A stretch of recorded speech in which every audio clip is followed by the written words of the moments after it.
அஸ்ஸலாமு அலைக்கும். Hi friends, welcome to கஸ்பனா சமையல். எல்லோரும் எப்படி இருக்கீங்க? ஸோ இன்றைக்கி நம்ம சேனலில் ஒரு இன்ட்ரெஸ்டிங்கான விலாக் பார்க்க போகிறோம். மார்னிங்லேருந்து நைட்டு வரைக்கும் ஸோ என்னெல்லாம் நடந்தது அப்படிங்கிற மாதிரியான ஒரு டே இன் மை லைஃப் விலாக் மாதிரி தான் பார்க்க போகிறோம்.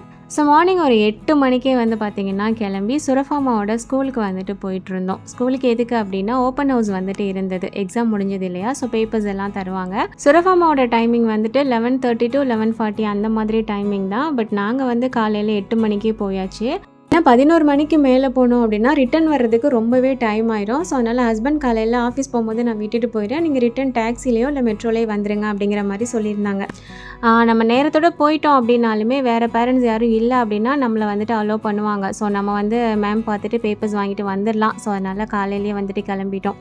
அப்புறம் பிரேக்ஃபாஸ்ட் லஞ்சுக்கான வேலை எல்லாமே காலையிலேயும் முடிஞ்சிருச்சு. ஏன்னா பொண்ணுக்கு மட்டும்தான் இன்றைக்கி ஓப்பன் ஹவுஸ், பையனுக்கு ஸ்கூல் இருந்தது அப்படின்றனால காலையில் அவனுக்கு பிரேக்ஃபாஸ்ட் பேக் பண்ணணும், அதுக்கப்புறம் ஹஸ்பண்ட்க்கு லஞ்சுமே பேக் பண்ணணும் இல்லையா. ஸோ அதனால் வேலை எல்லாமே காலையிலேயே முடிஞ்சிருச்சு.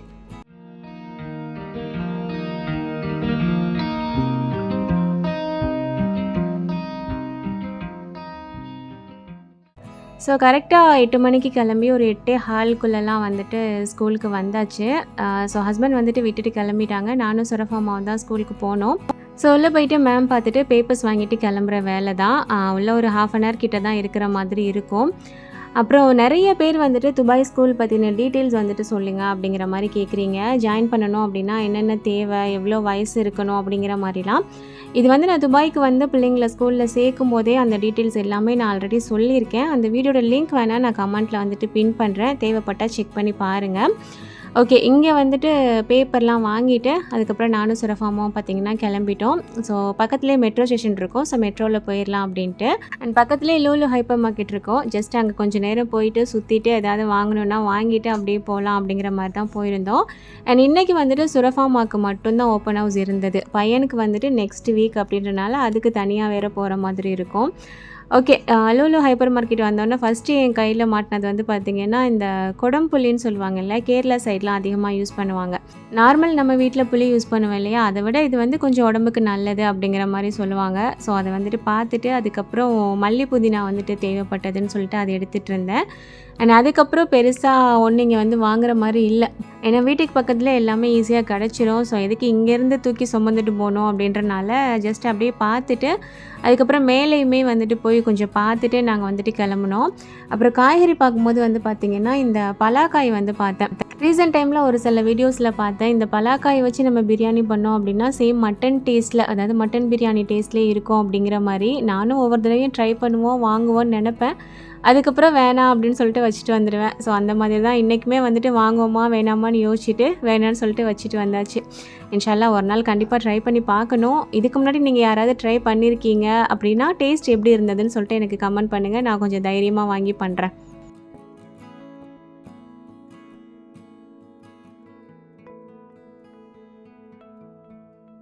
வெஜிடபிள் செக்ஷன் முடிச்சுட்டு அடுத்து கண்டிப்பாக நம்மளோட வெசல் செக்ஷன் வந்துட்டு போய் லைட்டாவது ஒரு தடவை பார்த்துட்டு வந்துடணும். அதனால் போயிருந்தேன். மண் சட்டிலாம் வந்து பார்த்திங்கன்னா நிறைய கலெக்ஷன்ஸ் இருந்தது.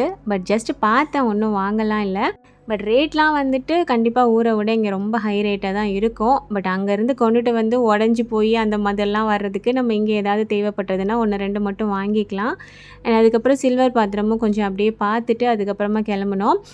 இங்கே வந்துட்டு இந்த ட்ரைப்ளே வெசல்ஸ் எல்லாமே ரொம்ப சூப்பராக இருக்கும். ரேட் நம்ம பார்த்தோம் அப்படின்னா ஊர் ரேட் மாதிரியே தான் இங்கே இருந்தது. ட்ரைப்ளே வெசல்ஸ் எல்லாமே நார்மலாகவே ட்ரைப்ளே வந்துட்டு ரேட் ரொம்ப கூட தான், பட் அதே ரேட்டில் தான் இங்கே இருந்தது, ரொம்ப ஜாஸ்தியாலாம் இல்லை. யாராவது யூஏல இருக்கீங்க ட்ரை பண்ணுறீங்கன்னா இந்த கிசஸ் உள்ள வந்து ட்ரை பண்ணி பாருங்கள். ஓகே. அதுக்கப்புறம் ஜஸ்ட் அத மட்டும் பார்த்துட்டு சுரஃபா அம்மா கொஞ்சம் ஸ்நாக்ஸ் வாங்கி சாப்பிட வச்சுட்டு நாங்க வந்து வீட்டுக்கு கிளம்பியாச்சு.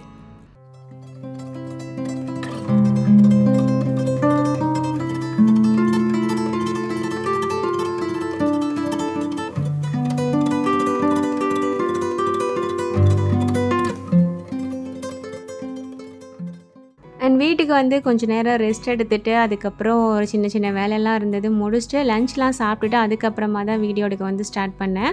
வீட்ல வந்து பார்த்திங்கன்னா, கரம் மசாலா வந்துட்டு முடிஞ்சிருச்சு. அது கூட ஆலிவ் ஆயில், அதுக்கப்புறம் முந்திரி இந்த மாதிரி ஐட்டம்ஸ்லாம் மொதல் நாள் நைட்டே வந்துட்டு போய் வாங்கிட்டு வந்து வச்சுருந்தேன். சரி இன்றைக்கி வந்துட்டு மசாலா அரைச்சி வச்சிடலாம் அப்படின்னு சொல்லிட்டு அதுக்கு தான் எடுத்துகிட்டு இருந்தேன். நான் கரம் மசாலா வந்துட்டு நிறைய ரெசிபிக்கு வந்து கொஞ்சம் கொஞ்சமாக யூஸ் பண்ணுவேன்.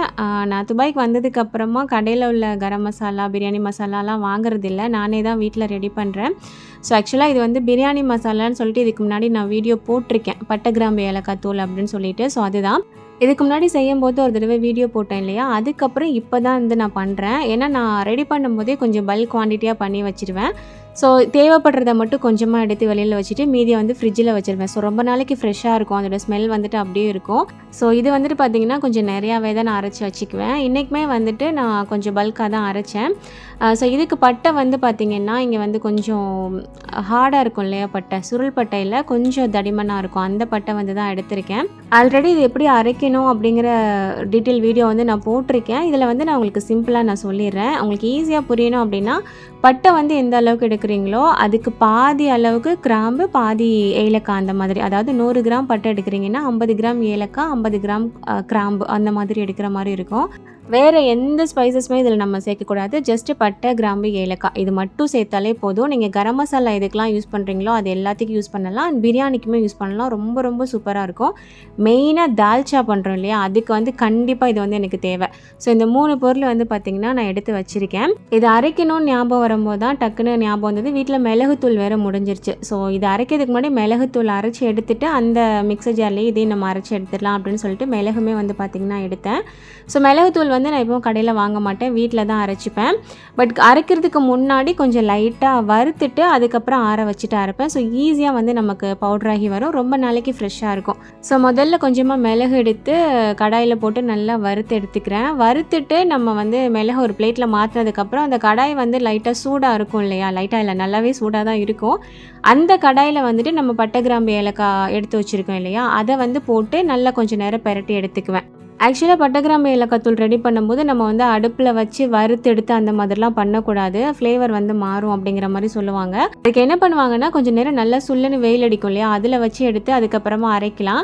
பட் நம்ம வந்து எல்லா டைமும் வெயில் எதிர்பார்த்துட்டு இருக்க முடியாது. சம்டைம்ஸ் ஈவினிங் இல்லைன்னா நைட்டில் வந்துட்டு நான் மசாலா ரெடி பண்ணுறேன் அப்படின்னா ஜஸ்ட் இந்த மாதிரி கடாயை மட்டும் அடுப்பில் நல்லா சூடு பண்ணி எடுத்துட்டு அதில் இந்த பட்டை, கிராம்பு, ஏலக்காய் 3ஐயும் போட்டு கொஞ்சம் நேரம் லைட்டாக இந்த மாதிரி பெரட்டி விட்டுட்டு அதுக்கப்புறம் அரைச்சி எடுத்துருவேன். ஸோ நல்லாவே இருக்கும். நான் இப்படி தான் பண்ணுவேன்.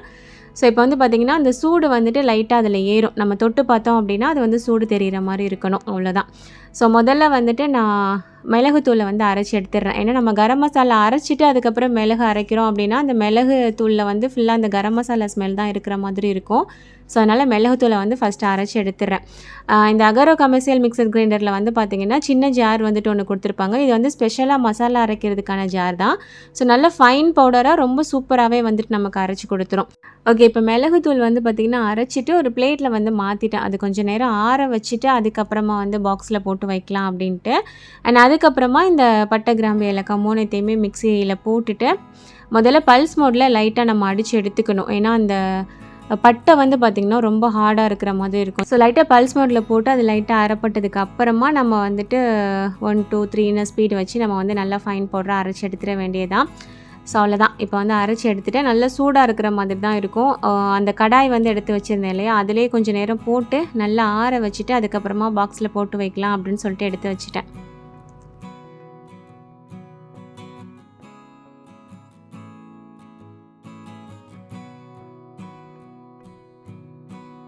ஸோ இதை அரைச்சி எடுத்து வச்சதுக்கப்புறமா டின்னருக்கு என்ன செய்யலான்னு யோசிக்கும் போது சரி வீட்டில் இடியப்பம் பண்ணலாம் அப்படின்னு சொல்லிட்டு இடியப்பம் மாவு வந்து பார்த்திங்கன்னா எடுத்து வச்சுருக்கேன்.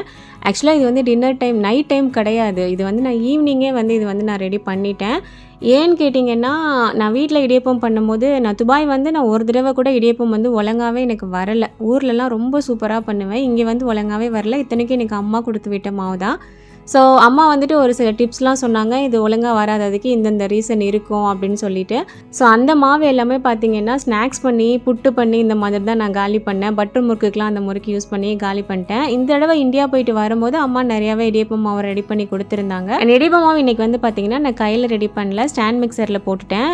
இதுதான் ரீசனான்னு கேட்டிங்கன்னா அப்படி கிடையாது. அம்மா என்ன சொன்னாங்கன்னா, நல்ல வறுபட்ட இடியப்பம் மாவு அப்படின்னா தண்ணி வந்துட்டு ரொம்ப கொதிக்கணும்னு அவசியம் இல்லை. ஒருவேளை லேசாக வறுபட்ட இடியப்பம் மாவு அப்படின்னா தண்ணி வந்து நல்லா கொதிச்சிருக்கணும். இது ரெண்டும் வந்து நம்ம கரெக்ட் பண்ணிக்கிட்டோம் அப்படின்னாலே நம்ம வந்து ஈஸியாக இடியப்பம் சூப்பராக வந்து வந்துடும் அப்படின்ட்டு. ஸோ அம்மா வந்து எப்போவுமே வீட்டில் நல்லா வறுத்து தான் தருவாங்க, எனக்கு வீட்டிலே ரெடி பண்ணி தான் தருவாங்க. ஸோ அம்மா சொன்ன மெத்தட் படி தண்ணியை வந்துட்டு ரொம்ப நேரம் கொதிக்க விடாமல் ஒரு அளவுக்கு அந்த பபிள்ஸ் வரும் இல்லையா, அந்த டைமில் ஆஃப் பண்ணிவிட்டு ரெடி பண்ணேன். ஸோ இந்த தடவை ரொம்பவே சூப்பராக வந்திருந்தது.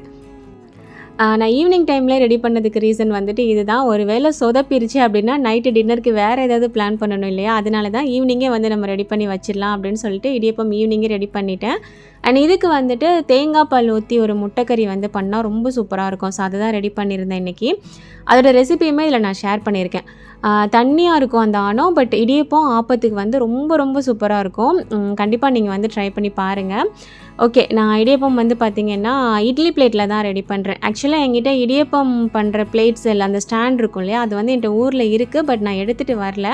ஏன்னா அதில் பண்ணுறதை விட எனக்கு இட்லி பாத்திரத்தில் இடியப்பம் பண்ணுறது தான் ரொம்ப ஈஸி. ஏன்னா ஒரே டைமில் நிறையா பண்ணிடலாம்.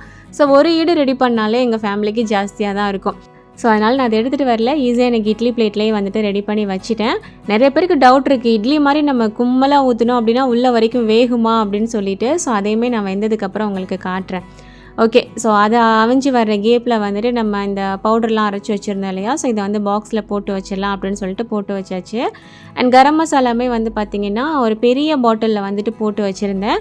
அண்ட் தேவைக்கு வந்துட்டு ஒரு சின்ன பாட்டிலில் எடுத்து கிச்சனில் வச்சுக்குவேன், மீதியை வந்து ஃப்ரிட்ஜில் வச்சுருவேன். அண்ட் உங்களுக்கு வந்து எங்களுக்கு இவ்வளோ மசாலாலாம் அரைச்சி வைக்க வேணாம், கம்மி குவான்டிட்டி பண்ணால் போதும், அப்பப்போ பண்ணிக்கிறோம் அப்படின்னு நீங்கள் நினச்சிங்க அப்படின்னா ஒரு கைப்பிடி அளவுக்கு பட்டை எடுத்துக்கோங்க, அரைக்கை கிராம்பு, அரைக்கை ஏலக்காய், இந்த மாதிரி கொஞ்சமாக போட்டு நீங்கள் அரைச்சி வச்சுக்கிட்டிங்கனாலே அதுவே தாராளமாக நிறைய நாளைக்கே வரும். ஏன்னா லைட்டாக தான் யூஸ் பண்ணுவேன் இல்லையா, ஸோ அதனால்.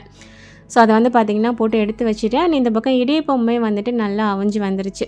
ஸோ வெளியில் எடுத்துகிட்டு ஹாட் பாக்ஸ்க்கு வந்து மாற்றி வச்சுட்டேன். இப்போவே ரெடி பண்ணிட்டீங்க, நைட்டு வந்து சூடாக இருக்காதே என்ன பண்ணுவீங்க அப்படிங்கிற மாதிரி கேட்டிங்கன்னா, ஹாட் பாக்ஸில் வைக்கிறனால கொஞ்சம் சூடு இருக்க தான் செய்யும். அதுக்கு மேலே நம்ம குழம்பு வந்துட்டு அந்த டைமில் தானே பண்ணுறோம் ஆனோம். ஸோ அது வந்து சூடாக இருக்கிறனால பிரச்சனை இல்லை. அப்படியே ரொம்ப கொதிக்க வேணும் அப்படின்னா லைட்டாக நம்ம ஸ்டீம் பண்ணி எடுத்துக்கிட்டோம், அதாவது எல்லாத்தையும் ஒன்றா ஒரே பிளேட்டில் வச்சு ஸ்டீம் பண்ணி எடுத்துட்டனாலும் நல்லா தான் இருக்கும். ஸோ இந்த தடவை இடியப்பம் வந்து பார்த்திங்கன்னா அம்மா சொல்லி கொடுத்த மாதிரியே பண்ணேன், ரொம்பவே சூப்பராக வந்துருந்துச்சு. இப்போ தான் ஊரில் பண்ணால் இடியப்பம் எப்படி வருமோ அந்த மாதிரியான ஒரு திருப்தி வந்துட்டு வந்திருந்தது, அல்ஹம்துலில்லாஹ். சின்ன வயசுலலாம் சுரேம் வந்துட்டு இது இடியப்பம்னு நம்பவே மாட்டான், இது இட்லி மாதிரி இருக்குது இடியப்பம்னு சொல்கிறீங்க அப்படின்னு, ரொம்ப குட்டியாக இருக்கும்போது. ஸோ அப்போ வந்து இதுக்கு பேர் இட்லி இடியப்பம் அப்படின்னு நான் சொல்லிலாம் ஏமாற்றிருக்கேன். ஸோ அந்த ஞாபகம்லாம் வந்துச்சு இது பண்ணும்போது. ஓகே, அதெல்லாம் ரெடி பண்ணிவிட்டு அதுக்கப்புறம் பார்த்திங்கன்னா நைட்டு போல் வந்து ஆணம் வந்துட்டு ரெடி பண்ணேன், முட்டானம். இது வந்து இடியப்பத்துக்கு உண்மையிலே ரொம்ப சூப்பராக இருக்கும். அண்ட் செய்கிறதுமே ரொம்ப ரொம்ப ஈஸி தான். ஒரு மண் சட்டியில் வந்து பார்த்திங்கன்னா தேங்காய் எண்ணெய் வந்து சேர்த்துருக்கேன். நீங்கள் நார்மல் குக்கிங் ஆயில் சேர்க்கணுனாலும் சேர்த்துக்கலாம். இதில் இப்போ கொஞ்சமாக பட்டை, ஒரு 2 ஏலக்காய் வந்து சேர்த்து பொரிஞ்சதுக்கு அப்புறமா ஒரு 2 மீடியம் சைஸில் உள்ள வெங்காயம் சேர்த்துட்டு நல்லா வதக்கிக்கிறேன். வெங்காயம் வந்து லைட்டாக கண்ணாடி பதம் வந்ததுக்கப்புறமா ஒரு டேபிள் ஸ்பூன் அளவுக்கு இஞ்சி பூண்டு பேஸ்ட் இருக்கு இல்லையா, அதையும் சேர்த்துட்டு பச்சை வாசம் போகிற வரைக்கும் நல்லா வதக்கி விட்டுக்க வேண்டியதான்.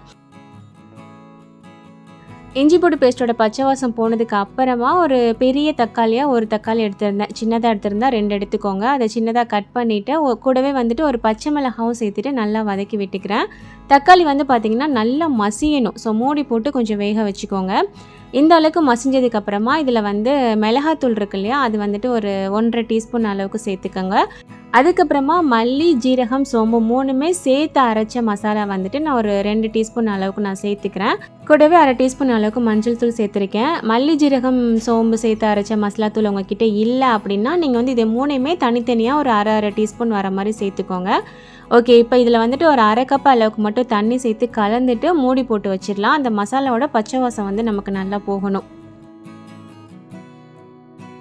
ஸோ இப்போ மசாலாவோட பச்சை வாசம் வந்து பார்த்திங்கன்னா நல்லா போயிட்டு எண்ணெய் பிரிஞ்சு வருது. இந்த டைமில் வந்துட்டு நல்லா 1 கப் அளவுக்கு தேங்காய் பால் வந்து எடுத்துக்கிறேன். ஒரு 1/2 மூடி அளவுக்கு தேங்காய் எடுத்து நீங்கள் பால் எடுத்து வச்சுக்கோங்க.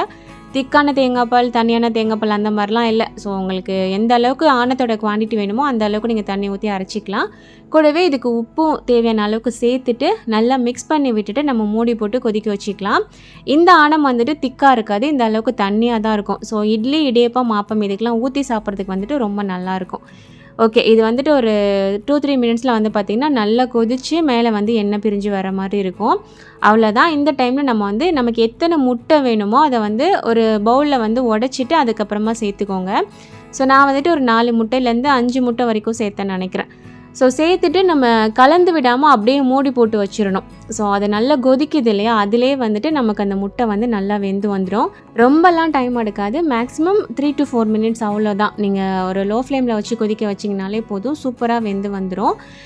ஸோ அவ்வளோதான். இந்த ஆணம் வந்து பார்த்திங்கன்னா ரொம்ப சூப்பராக இருக்கும். நீங்கள் வந்து கொஞ்சமாக மல்லியில் போட்டு மூடி வச்சுட்டு ஒரு 10 நிமிஷம் கழித்து ஓப்பன் பண்ணிங்க அப்படின்னா அதோடய ஃப்ளேவர் இன்னுமே ரொம்ப சூப்பராக வந்துடும். அப்புறம் இந்த ஆணம் வந்து நம்ம ரைஸ்க்கு ட்ரை பண்ணலாமா அப்படின்னு கேட்டிங்கன்னா, இந்த ஆணம் கொஞ்சம் தண்ணியாக இருக்கிறனால ரைஸ்க்கு அந்த அளவுக்கு சூட் ஆகாது. உங்களுக்கு வந்து தண்ணி போல் ஆணம் ஊற்றி சாப்பிட்றதுக்கு பிடிக்கும் அப்படின்னா ஓகே தான். அப்படி இல்லைன்னா நீங்கள் இதிலே நம்ம தேங்காய் பால் வந்து ரொம்ப தண்ணியாக சேர்த்தோம் இல்லையா, அந்த மாதிரி இல்லாமல் கொஞ்சம் திக்காக சேர்த்துட்டு முட்டை உடச்சி ஊற்றுனீங்க அப்படின்னா கொஞ்சம் ஆணம் திக்காக இருக்கும், ரைஸ்க்குமே நல்லாயிருக்கும். பட் பொதுவாக இதோட ரெசிபி இதுதான். இந்த மாதிரி தண்ணியாக தான் பண்ணி இடியப்பம் அதுக்கப்புறம் ஆப்பத்துக்கெலாம் சாப்பிடுவோம், ரொம்ப நல்லாயிருக்கும்.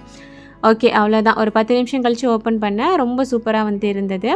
அண்ட் அப்படியே இடியப்பத்துக்கு மேலே வந்து நல்லா ததும்ப ஊற்றணும். அதாவது மிதக்க விட்டு சாப்பிடுவோம்ல, அந்த மாதிரி நிறைய ஊற்றி நல்லா பிணைஞ்சு சாப்பிட்டோம் அப்படின்னா செம்ம டேஸ்ட்டாக இருக்கும். அப்புறம் இடியப்பம் வந்து பார்த்திங்கன்னா உள்ளே வெந்திருக்குமான்னு சொல்லிட்டு சிலருக்கு டவுட் இருக்குன்னு சொன்னேன் இல்லையா, ஸோ அதனால தான் பிச்சு காட்டினேன். ஸோ ரொம்ப சூப்பராகவே வெந்துடும், உள்ள வரைக்குமே நல்லா வெந்து வந்துடும். இட்லி பாத்திரத்துலையுமே நம்ம சூப்பராக பண்ணலாம், கண்டிப்பாக ட்ரை பண்ணி பாருங்கள். ஓகே, அன்றைக்கான டின்னர் வந்து பார்த்திங்கன்னா இடியப்பம் வச்சுட்டு இந்த ஆணம் வந்துட்டு நிறைய ஊற்றி நல்லா பெரட்டி அடித்தாச்சு. சூப்பராக இருக்கும். நீங்கள் ட்ரை பண்ணி பார்த்துட்டு எப்படி இருக்குன்னு சொல்லிட்டு மறக்காமல் எனக்கு கமெண்ட் பண்ணுங்கள். அண்ட் இன்றைக்கான வீடியோ அவ்வளோதான். அண்ட் இப்போல்லாம் வீக்லி ஒரு லாங் வீடியோ தான் போஸ்ட் பண்ணுறீங்கன்ற மாதிரி ஒரு சிலர் கம்ப்ளைண்ட் பண்ணுறீங்க. இன்ஷால்லா இந்த வீக் 2 வீடியோவாவது போடணும் அப்படிங்கிற மாதிரி நான் நினச்சிட்ருக்கேன். இன்ஷால்லா கண்டிப்பாக நான் போடுறதுக்கு ட்ரை பண்ணுறேன். இல்லைன்னா ஷார்ட்ஸ் வந்துட்டு கண்டிப்பாக டெய்லி வந்துடும். ஓகே, எனக்கான வீடியோ பிடிச்சிருந்தது அப்படின்னா லைக் பண்ணிக்கோங்க. தேங்க்ஸ் ஃபார் வாட்சிங்.